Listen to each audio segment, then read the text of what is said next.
Factory Show. It's Shirley and Jeff. We love y'all.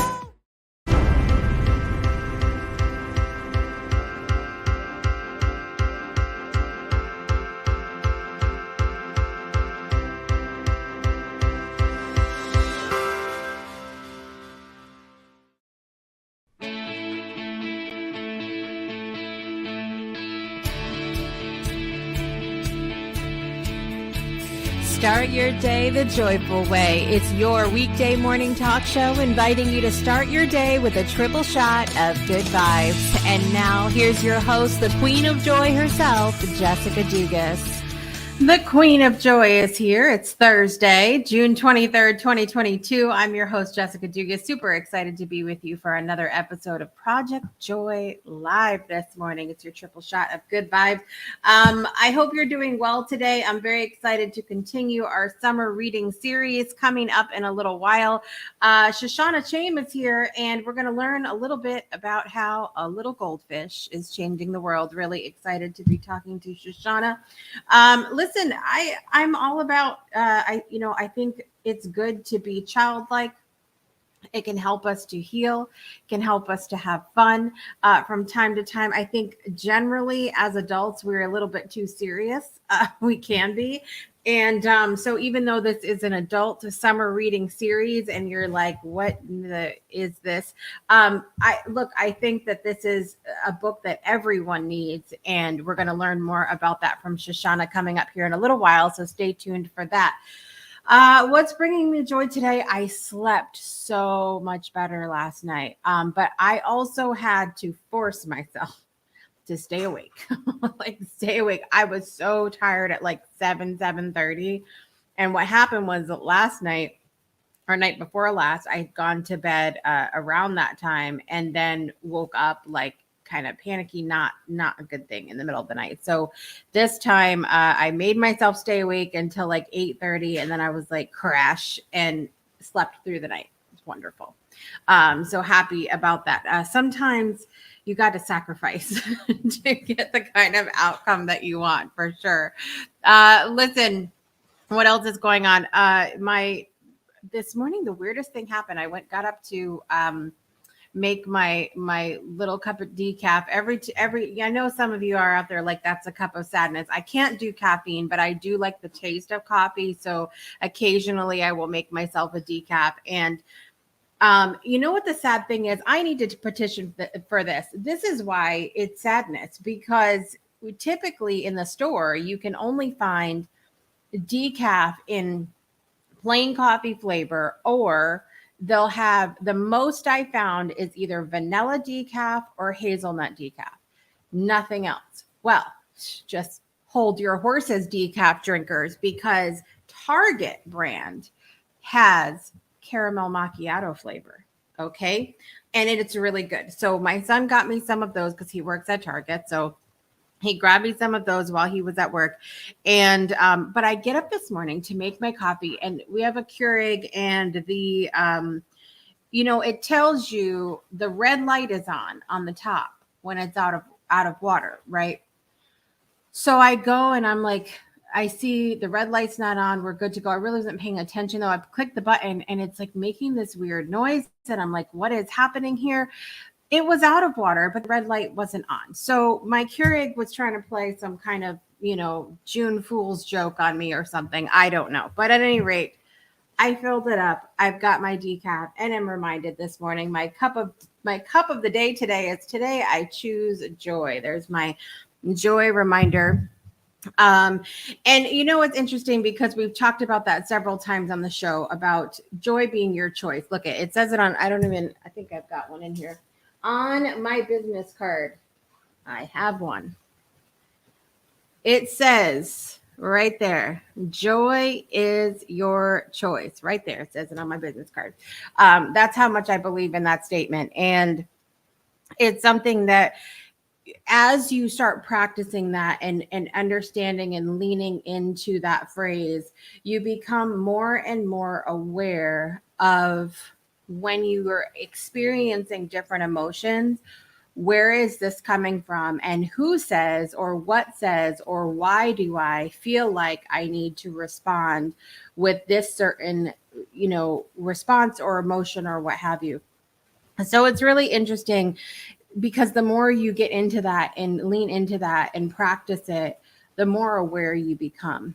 And so you'll go through something and you'll feel angry, or you'll feel sad, or you'll feel, you're just getting up on your high horse about something, and you there's a little voice that's like, just pause, pause here. And why are you experiencing this? And so many times it's from an outside source. It's from a past belief. It's because, I always saw my grandma cry at this, so I have to be sad, or any of these things. And that awareness is so key to growth, because it really is your choice to choose joy.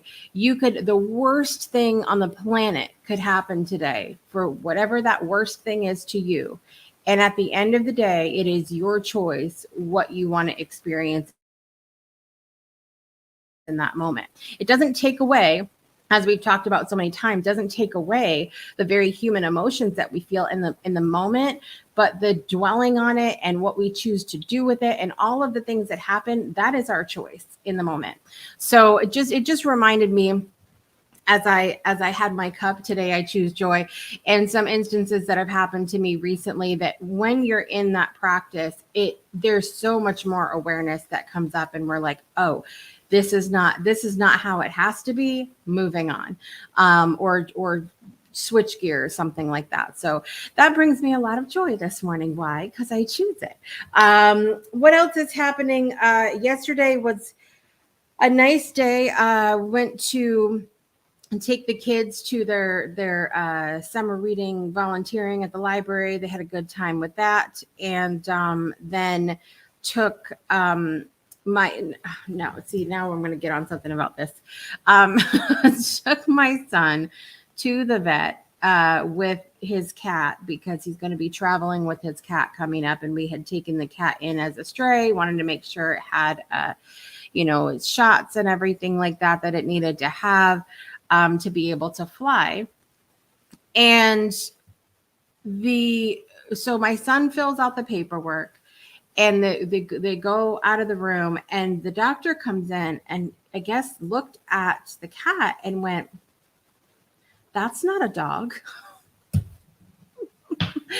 I mean, right?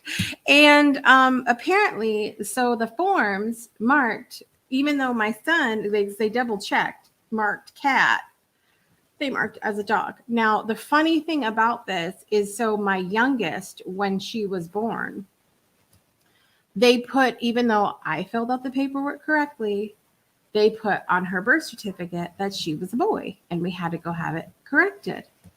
So why can't people get things right around here? I can't figure it out. But it was funny because apparently the vet went up and was like, "You want to bark for me?" And the cat, cats are pretentious. They're just like, "Are you even talking to me right now?" And so it was kind of amusing. I don't know. I don't even know what to say. I don't know what to say about that. But that moment brought me joy, because I was like, asking a cat to bark at you. That's cute. What else is going on? We are 22 days. 22 days. Yes, 22 days out from stepping foot in Connecticut. Really excited about that. The countdown and watching the pot boil continues, because I told you guys yesterday, if you start a countdown for something, it will go slow as hell. This is a real life tip for you guys. If you're like, "Oh my God, time's going to go so fast," start a countdown. It will go slower than you've ever dreamed of. But I know that it will, speed up if I don't get my behind moving and put things in boxes and whatnot. So excited about everything to come. And I've been posting different pictures every day on my Facebook feed. And so I'm excited about going. And I really am in a space of gratitude this morning, because the market is crazy right now. And I have sent so many messages to old friends and everything. And I'm like, we need a temporary rental. Can you please help us out? Just keep an eye out, because what's happening, and we've been told this by different realtors, is that things are moving so quickly that people will put something up for rent. They'll put a sign outside and people will see it, and it'll rent so fast that they don't need to put it online. So if you're not in the area, you're not seeing the places to rent. And so it's a little bit, it's difficult if you're not there. So I had sent so many messages. So I'm so grateful to everybody that was like, I don't know anything, but I'm going to keep my eyes open for you. I will take photos. I will, whatever I need to do. And I just really, really appreciate that. I appreciate having feet on the ground in the area. And even if it's a situation where, we have to get up there and stay somewhere temporarily and look, I'm just grateful for everybody having spent that time to help us out a little bit. It really means a lot. So I'm excited about getting up there and just being able to sit by the water. I miss it so much. So I will do my nightly routine, and I'll play the waves and everything else and get in the vibe. And I've been wearing my whale pants a lot. I told you guys about that. My whale leggings are getting good use right now because that's how I manifest. Okay. I wear the whale leggings. That's what happens.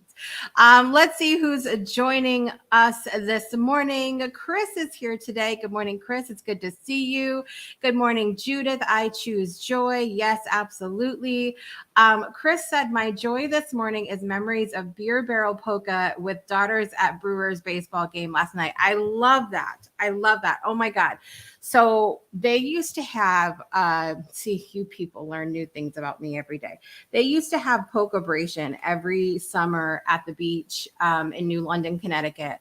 And my grandparents used to take me, and I've talked to you guys before. We had this whole conversation when it was Barry Manilow's birthday the other day about how I liked a lot of music and things that other kids my age did not like. I got made fun of all the time for that kind of stuff. But I didn't care. Well, I did, but I care less now. I'll say that much. And so we used to go to polka-bration, and I would be out there doing the polka line dances. Okay. And I was a master at that. I don't know if I remember them now, but we'll find out. Next polka-bration, I'll be back up there. And so we'll find out. Yes, I took my son to the vet with the cat. It turns out my son is okay. He's got his rabies shot now, and it's wonderful. Yes, Judith, Mystic, here we come. And there is a pizza place in Mystic. Y'all don't think we haven't been doing our food research, okay? Pizza place in Mystic, Judith, that has a whole vegan menu, and they have, let me tell you, that pizza looks good. It's called Pizzetta's, Mystic, Connecticut. I'm excited. Kevin, are you going to go with me? Because they have the gluten-free crust too. That's also vegan. Okay. Let me know if I pick you up. We go to Pizzetta's. Okay. That's what's going to happen. Juju's here this morning. Good morning, Juju. It's good to see you. All right, you guys, we're going to take a quick break, and we're going to be right back to continue our summer reading series with a little goldfish and Shoshana. We'll be right back after this. Breakthroughs are about more than you might think. They're about discovering who you are, digging deep, reaching to the core of your soul. They're about healing yourself, understanding your beliefs, creating a ripple effect. And it's not just those initial moments that matter.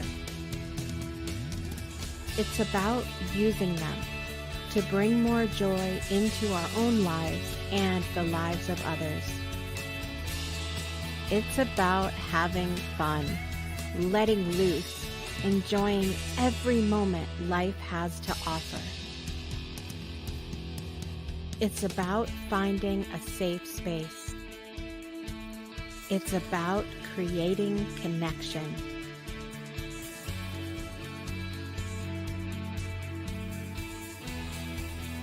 Join us each and every day for exclusive programming, special events, and a community to call home. where we invite you to explore, change the way you look at and live your life, and go beyond the breakthrough. So we ask you, are you ready? We'll see you online at thebreakthroughshow.com. Welcome back to Project Joy Live. I'm your host, Jessica Dugas. Super excited to be with you today on Thursday, June 23rd, 2022. We continue our summer reading series this morning with, if you haven't seen her on the show before, you're living under a rock. I don't know what to tell you. But she's been on this show. She's been on the Breakthrough Show. She's been all around the block when it comes to the Breakthrough Show Network. She is the person that had the biggest hand in us becoming a plant-based family and provided so much help and assistance to us. I have been on her show, the Plant Trainers Podcast, and she's also an author. And this was a long time coming with her for a long time. It was a long time. And she's also a wellness advocate, among many other things. Again, with the multi-passionate thing, is there anything she doesn't do? I don't know, but we will find out. So without further ado, let's welcome Shoshana back to the show.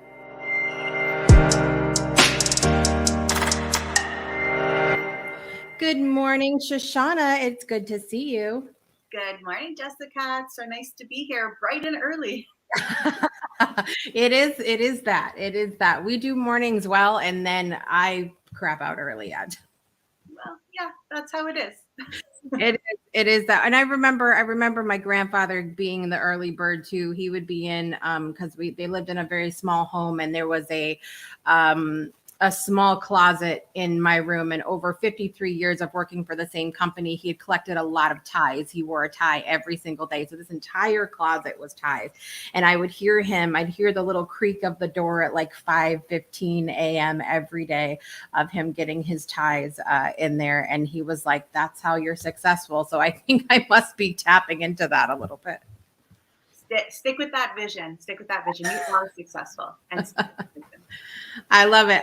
Well, it's good to have you back here again. And as I shared before, this has been this idea to do a summer reading series was based off the fact that my kids are doing the summer reading program at the library. And I was like, why don't we have an adult one of these? I want a prize for reading a book.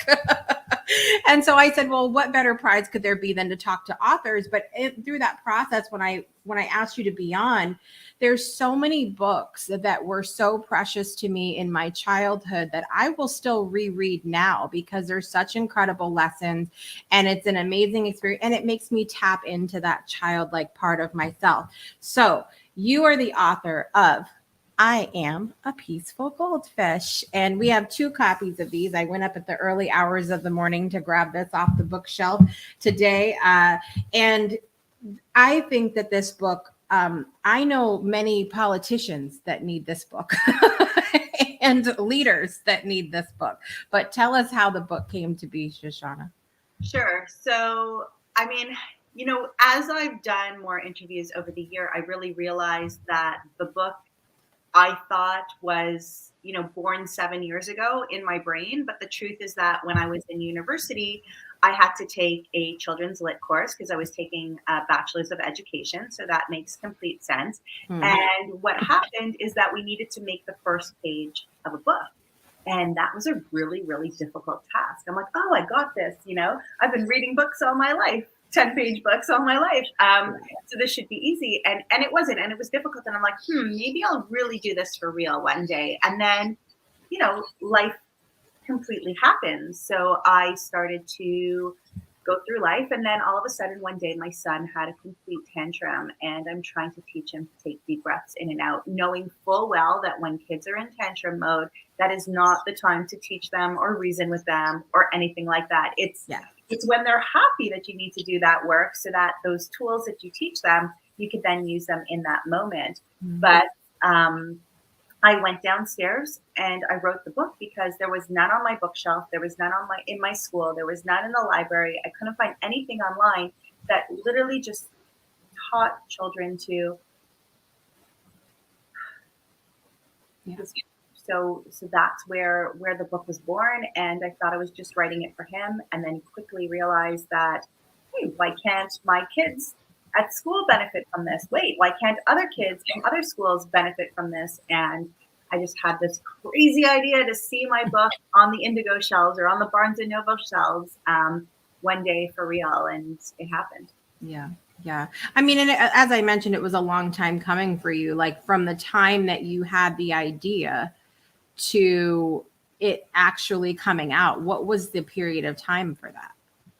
So it took about 6 years from when I put the pen to the paper to when it was actually like in my hands, almost to the date, 6 years. And it took, first I wrote it, then I had to realize that I wanted to publish it. Then I was going to self-publish it. Then I decided to figure out how to publish it professionally.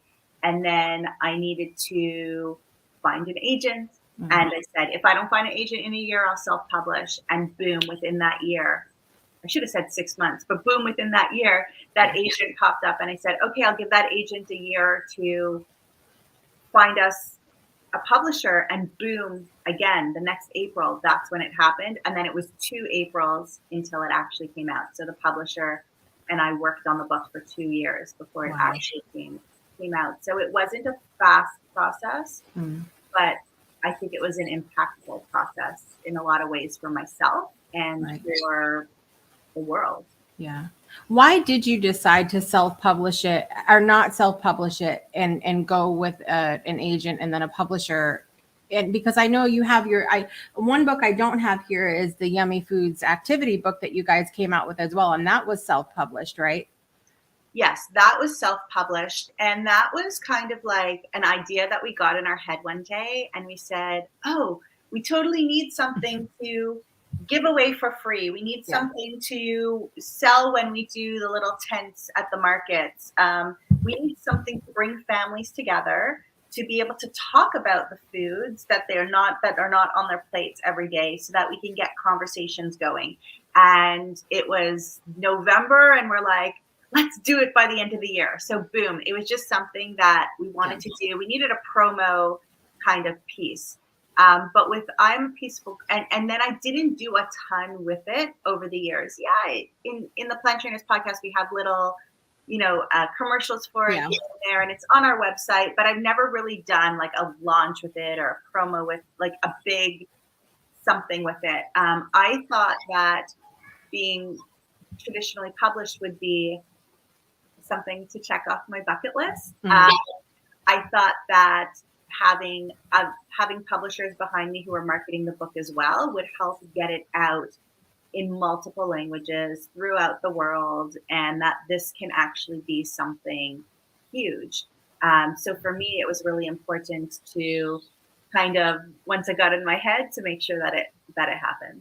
Yeah. Yeah. Well, now what all was involved with the actual, once you had the book done, what was involved as far as the marketing of the book and really making sure that it got out there? Because like you said, it is on all of these different, mainstream book things now. And that's something that I think is a lot more difficult as you're self-published. So what all was involved in like the marketing and everything for the book?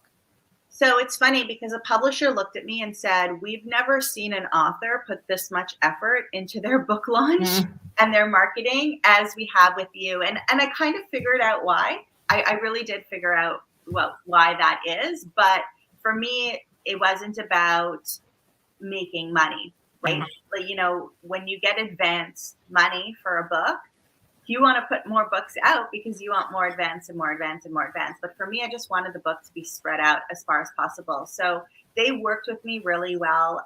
They got me live television spots. They got me on different news channels. They got me interviewed in certain magazines and newspapers and stuff like that. And then they asked me to tap into my resources and say, who do you want us to connect with on your behalf, which was great. And then I created my own marketing system for the book with friends and family and old colleagues and old students and people who I've met along the way. And I created this system to turn one person into 15 book sales and not necessarily sell sell that one person 15 books. It was, Right. I was like, okay, if I know 1,000 people, how do I get each of them to make sure 15 books are sold? And I've actually helped Right. a couple of other people do that along the way. And the best is the emails and stuff that come in, and the videos and the pictures, and the adults. And I heard you earlier on, the adults saying, wow, I thought I needed this book for my kid, but really I Yeah. needed this book for myself. So it was, Right. in a way, an adult's book as well. Yeah, I mean, I think it is. I don't think really with most children's book that there is an age limit. I think there's so many things that we need to be reminded of regularly as adults, like breathing and being peaceful, being calm. And I mentioned that with Shiraz on yesterday as well. I said, look, I've reread his book 6 times because every time you come back to it, a different person, because you've had different experiences and different perspectives and things have changed. So it's important for us to keep going back. And, you know, I've read this, I will fully admit, I've read this to my kids. I've also read it for myself. And, you know, and I bought 2 copies. That's one of the things that I'll tell everybody. When I have a really good friend that comes out with a book, I try to buy 2 copies. So I have a copy and somebody else, but then with this one, the kids wanted their own. So they each got their own copy. But typically I'll get 2. I had gotten 2 of Shiraz's as well. And I'll keep one and I'll give one away or something like that. But that's a good way to support your friends that are authors as well, because they need, even whether they're self-published or you being with a publisher, I think, you know, that it's just a good way to support somebody and help those numbers come in, because it's not like you don't, I think some people get really good advances and whatnot on books, but it's not like the thing that's going to make you rich for the rest of your life. No, one book usually won't. I mean, and there's a lot of effort that you put into that book too. But I love that idea of buying 2. You always have a gift that you need to give away, right? Whether it's a kid's gift or an adult's gift, or, you know, sometimes we get at this age, sometimes we get our friends gifts, sometimes we don't. But when you have that special thing that's for them, I think that's when we tend to get them a gift, as opposed to, oh, I need to go get them a gift. And for people who are like, oh, I have a friend who has a book coming out, what you can really do is support your friend in the pre-launch. So either pre-order a book or order a book for them on that same day, as early as possible in the day, because Amazon and all of these other book places, they are counting that first week, or they're counting that first day, or the if you have to outbeat all the other books that are being launched as the same book as you to get like on that top 10 list or that number 1 or what have you. And that's super fun and super exciting for your friends. So if you can do it, not put it off, and do it as soon as you hear about it, then that's always the best for them as well. Yeah, that's a great tips, because sometimes if especially if we're not authors, we don't always know how to best support our friends that are authors as well. And I tell people all the time, even with the show, like, just sharing the show or just like leaving a comment or something like that is huge. It helps, because like you said, just like with the books, the people that you're streaming to, they're watching to see what's happening while the show is live, what's happening on the replay. And that helps them push things out and helps them push your book out as well. I assume the different places that are selling the book. So take us through what the actual book is about and what people can find inside. And then I do want to, second part, we'll talk about the actual pictures and stuff, because that was really important to you, I know, as well. Yeah, great. So the book is, you know, we've got our 2 we've got our 2 little characters here, and we'll talk about them in a minute. But basically, when they are playing, all the things happen, right? Like, all the bad things happen. So the tail falls off the elephant, and the book gets torn, and the ice cream falls upside down, and, you know, the crayon's broken. All those things that kind of set kids off, and then they're all cranky. But then they notice the goldfish in the bowl, and they go, I want to be a peaceful goldfish. And for me, it's about being child-led. It's about using your imagination. It's about getting lost outside of the situation so that you could then deal with your situation better. So they take a deep breath in, which was important, right? That's what I was teaching myself. They take their deep breath in, And when they breathe out, on the other page, they actually become the goldfish. And you can tell who's who because, you know, she's got glasses and he's a little bit bigger. So they take a deep breath in, they breathe out, and they blow the bubbles in the bowl. Mm-hmm. And then, you know, there was a dragon on the book. So that inspires one of the pages to take a deep breath in and gently blow out their fire. Or they see the pinwheel outside spinning. So they take a deep breath in and they blow out to spin like a pinwheel. So they're using the actual items in the house to then pique their imagination and be that. And then your nervous system's coming down, their nervous system's coming down. You know, you think clearer, and it's not that they need any solution to any of these problems other than they're ready to continue at the end. They're ready to get on with their day. They're ready to draw with all the other pens or pencils in the book. We can get past all of these adverse situations that happen in our life if we just take a moment to sit with it and be in that moment and use the tools that we've acquired over our life. And if we could acquire these tools earlier on, I think that we can deal with everything else better on later on. Right.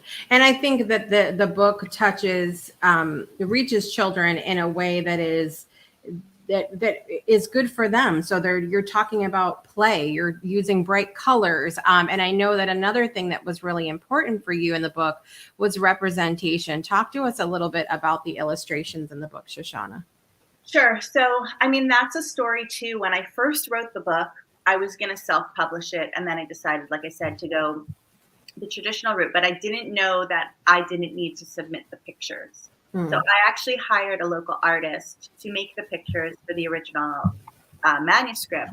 And when she said, "What do you want your child to look like?" I said, "You know what? It's funny. I didn't know the word non-binary at the time, but I know it now." But I wanted the child. So my exact words were, "I want you to not be able to actually tell if it's a girl or a boy, and I want it to be a child that comes from a diverse backgrounds." Yeah. And I want a little bit of somewhere in Asia. I want a little bit of somewhere in Africa or Jamaica. I want a little bit of white characteristics too. I want kids to look at it and say, "Oh, that kind of looks like me over there," because I didn't know what else to do. But when we started with "I Am a Peaceful Goldfish" here, we were like, let's do more than one character. Let's have a leader kind of thing. So I said, great, but we cannot have two white kids. It's not going to work. You know, my kids, they open a book. In 95% of the book, they recognize themselves. My students working in a predominantly, white area with Jewish white kids, they open the books, they see themselves too. I'm like, but what about the rest of the world? Everybody deserves to learn how to breathe and to connect with them. So we had two kids, so we were only able to kind of represent two kids on the cover, which was definitely better than a lot of the other books that I had opened over the years. So what we did in the front is I have a little sticky note here. What we did in the front is we tried to get as many different, as many different faces and shapes and hairstyles or head coverings as possible. And one of my, I'm part of a great network called Fem City, and one of my other femmes sent me a video of her daughter saying, "Which one am I, Mama?" And she said, "You could be any little brown girl you want on this page." And to me, that's what I wanted the kids to do, is say, where am I in this book? And how can this relate to my world, no matter what my situation is? Because there are kids that are going through much worse things than the ice cream falling on the floor and the tail falling off their toy. So if they can see themselves in the book, then they can get help as well. Yeah. And I love that it's done as a group, like that when you go here, and I also love that there are animals included on this, because, you know, from the plant-based animal advocates that we are. I love to see them all together with the little children as well. But I love that they're all together here, because I think as we're talking about representation, some of the challenges that I've seen with the children's books is, like you said, it'll be 2 white children or 2 Indian children or 2 Black children or whatever. And there's not a lot of like the reality that we're all together in most situations. And so I love to see that they're all together in here and playing together and happy together. And because that's a reality that can exist if we want it to.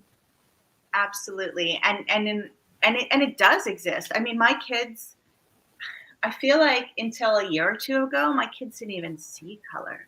You know, they were just kids. They were just kids. And yeah, I find it really, really interesting. And we do all need, like, right now, the last thing we need is to find ways to segregate ourselves even more in this world. We do need to be together. Right. As I mentioned, you have other things, you know, you have the Plant Trainers podcast, and you're a wellness advocate, and you teach people about all kinds of things. You've done yoga, you've been a teacher, a partridge in a pear tree, all of this stuff. But so how has this experience of being an author with this book, if at all, changed maybe who you are as an entrepreneur, or how has it changed you personally? So, I mean, the book has changed me completely. Number one, just knowing that if you want to do something and you put your mind to it, it's completely doable. And the law of attraction is there as well. And then that ripples off into other areas of my life, like how I'm teaching my kids to get things done, or to decide what they want to do in their life. Or, you know, if I have big business goals in terms of, you know, how I'm teaching other health practitioners how to use specific tools in their own businesses, and I've got number goals for that, you know, I can do it. If I did this, I can do everything. And it you know, and it has brought in a whole new group, a whole new niche of people that I'm helping, right? I've always concentrated on helping adults with, you know, hormone issues, autoimmune diseases, overall health.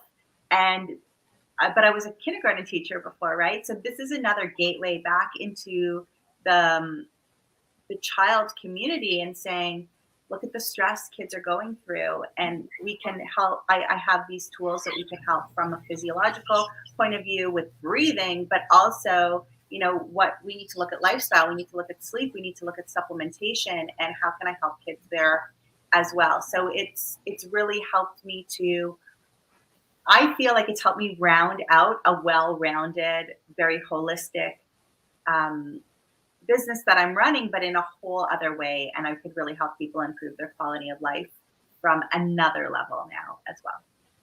Yeah, I love that. And one of the other things I think I would love to point out before you go today is I think that this is such a great book to have in a classroom. And I know you've seen it expand to classrooms and stuff. And the reason why is because it doesn't subscribe to a religion. It doesn't subscribe to any particular thing. It's just breathing. Like there's no agenda here, I think, for anybody. And so how do you envision, if you were still in the kindergarten classroom, how would you envision using this book in the classroom? So actually, I've been in classrooms all across North America virtually in the last year. And I read the book with the kids, and we go through a breathing activity based on I always base it on the dragon page, because the dragon page is my favorite page. And then I talk about, you know, what it's like to be an author, and they ask all the author questions and things like that. But when I'm doing that, I'm always telling the teachers, and if the parents are listening in, how to use this in the book.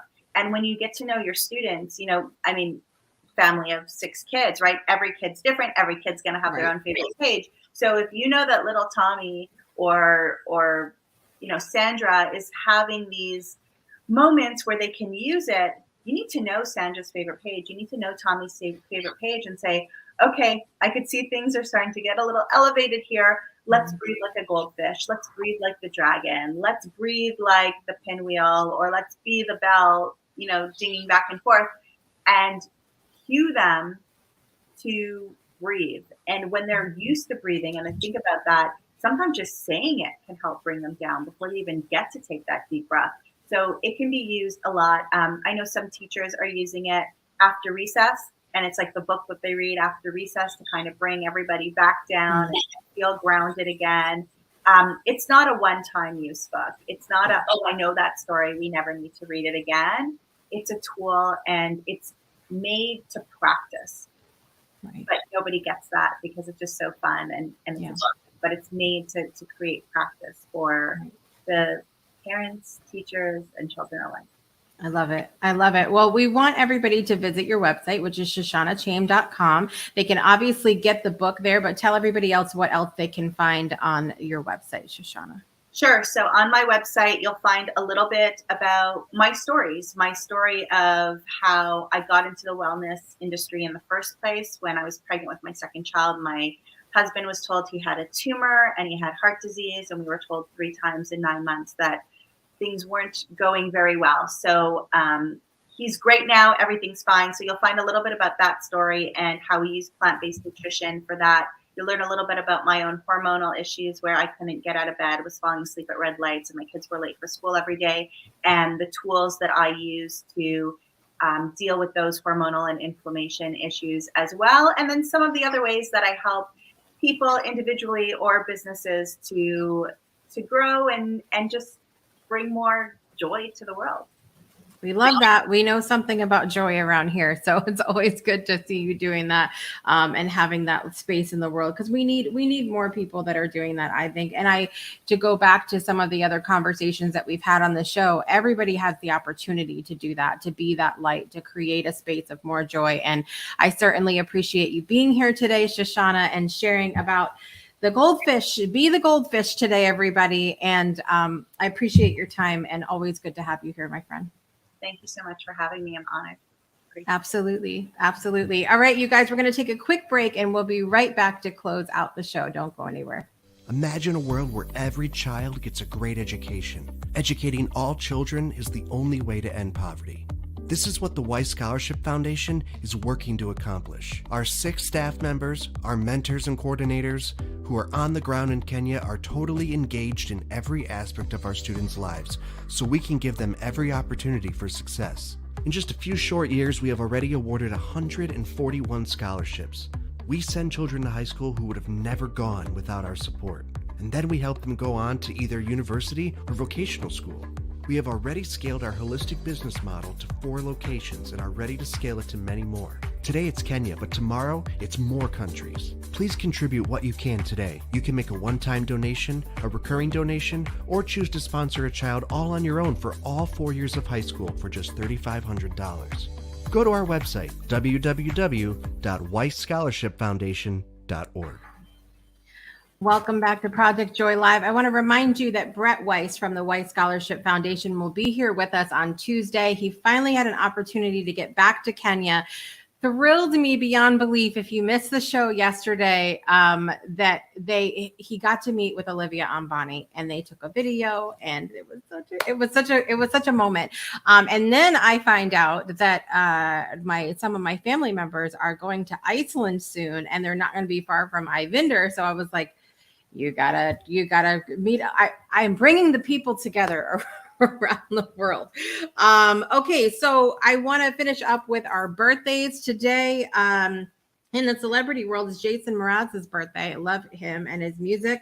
The big dog himself, Randy Jackson, birthday is today. Selma Blair's birthday is today. Also, Selma Blair, you might remember her from like Legally Blonde, Cruel Intentions, some of those movies. She has had quite the journey. I think it's MS that she has, but I'm not positive. She has something, and she had been making the rounds for a little while. And you want to talk about positive attitude. I mean, she just really, go check out some of Selma Blair's interviews that she's done fairly recently. And I would say recently in the last couple of years about her struggles. And just, It's just such a good attitude. So highly recommend going to check those out. It is also June Carter Cash's birthday today. Happy birthday to June Cash. In the celebrities in my life, I know that Shoshana knows him as well. Blake Fly, his wife Emily, the birthday is today. So happy birthday, Emily. And also Virginia Lee's birthday is today. And a good friend of ours here on the Breakthrough Show Network, Tig Azuna's birthday is today. Every time I see a gif of Tigger, I think of Tig. Go figure. And so happy birthday to her as well. Let us get our birthday on and sing the song together. Drum roll, please. Happy birthday to you. Happy birthday to you. Happy birthday, dear Jason Mraz, Randy Jackson, Selma Blair, June Carter, Cash, Tig Azuna, Emily Elliott, and Virginia Lee. Happy birthday to you. Yes. Round of applause. I hope you guys have a great birthday today. I hope all of you have a great day. I will be back tomorrow to finish our series with Michael Whitehouse, who's amazing. He is the guy who knows a guy, and I'm going to know the guy who knows a guy because he lives in my hometown that I'm moving back to. So, but we didn't know each other then, no, but we'll know each other now. So really excited about that. So we'll be back to finish our series tomorrow. I want to thank Shoshana Chaim for being here today. Make sure you visit her at shoshanachaim.com to get your copy of I Am a Peaceful Goldfish and find out other ways you can work with her as well. I'm your host, Jessica Dugatz, and I want to remind you to make joy a priority in your life today and every day. And don't forget to watch Learning in Silence at 11 a.m. Central with Juju and Mandy coming up this afternoon. We'll see you tomorrow. Bye, everybody. You've been tuned in to Project Joy Live with Jessica Dugas, your weekday morning talk show, inviting you to start your day with a triple shot of good vibes only on the Breakthrough Show Network. Binge all past episodes of Project Joy at projectjoypodcast.com. Until next time, help us spread the joy by sharing this episode, and we'll see you soon.